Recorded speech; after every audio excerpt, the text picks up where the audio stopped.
स्वागत है आपका। इस वक्त आपको बड़ी खबर बता दें। देखिए, भवानीपुर में ममता बनर्जी 2400 वोटों से आगे चल रही हैं। इस वक्त की बड़ी जानकारी हम आपको दे रहे हैं। 3 सीटों के लिए पश्चिम बंगाल में उपचुनाव हुआ था, जिसमें से एक भवानीपुर, जहां से ममता बनर्जी ने उपचुनाव लड़ा है और ये चुनाव जीतना उनके लिए बेहद जरूरी है। और दूसरे राउंड की गिनती के बाद करीब 2400 वोट से ममता बनर्जी आगे चल रही है। वही जंगीपुर और शमशेरगंज की बात करें, वहां पर भी टीएमसी के उम्मीदवार आगे चल रहे हैं। ये बड़ी जानकारी इस वक्त। दूसरे राउंड की गिनती के बाद ममता बनर्जी 2400 वोटों से भवानीपुर में आगे चल रही हैं। बीजेपी ने ममता बनर्जी के सामने प्रियंका टेब्रीवाल को चुनाव में उतारा था, लेकिन ममता बनर्जी की परंपरागत सीट रही है। 2011, 2016 दोनों में उन्होंने वहां से बड़ी जीत हासिल की थी और आज भी गिनती शुरू हुई। उसके बाद दूसरे राउंड की गिनती के बाद करीब 2400 वोट से ममता बनर्जी आगे। मनोज गोयलवाला हमारी सहयोगी जुड़ गई हैं, सीधा उनका रुख कर लेते हैं। मनोज, पूरा अपडेट क्या मिल रहा है भवानीपुर से?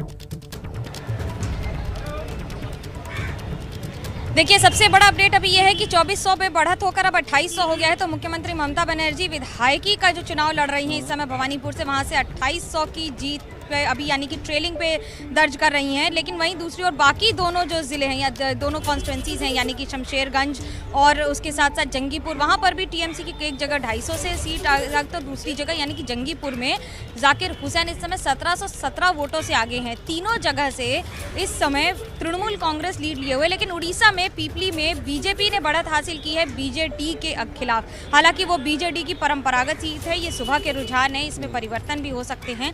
लेकिन बंगाल में जिस तरह से आंकड़े आ रहे हैं, मैं आपको बता दूं, मैं इस समय मुख्यमंत्री के घर के सामने हूं। चाक चौबंद व्यवस्था तो है ही, वहीं साथ ही साथ लोगों का धीरे धीरे आना भी शुरू हो गया है। कुछ एक जो फॉलोअर्स होते हैं, सपोर्टर्स होते हैं, उनकी तो है ही, लेकिन साथ में आपको जो झंडों की संख्या मैं आपको दिखा दूंगी। ऐसा नहीं कि यहाँ पे हमेशा तक लगे रहते हैं, लेकिन हाल ही में कई गुना ज्यादा ये झंडे भी लगे हैं। खुद मुख्यमंत्री ममता बनर्जी अपने ही विधानसभा क्षेत्र की वोटर हैं।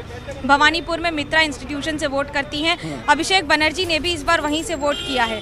तो आपको अगर आंकड़ों की बात करें तो इस बार करीब 57% वोटिंग हुई है, जो कि पिछली बार से तो कम है, जो कि 60% थी। लेकिन इस बार अंतर ये है कि तृणमूल कांग्रेस कह रही है हमें जीत में संशय नहीं है, हमारी लड़ाई इस बार मार्जिन की है, और किस तरह से मार्जिन अपना बढ़ाएंगे ये उनके लिए सबसे बड़ी चुनौती इस बार है। जी चलिए, वो तो शाम तक स्पष्ट हो जाएगा। जिस तरह से आप कह रही हैं कि जीत में दिक्कत नहीं है, टीएमसी को नहीं लग रही है, लेकिन मार्जिन की लड़ाई है। और मार्जिन क्या होगा वो जब आंकड़े नतीजे पूरे आएंगे तो सामने आएगा। बहुत धन्यवाद आपका मनोज्ञ, नजर बनाकर रखिए, आगे भी अपडेट लेते रहेंगे।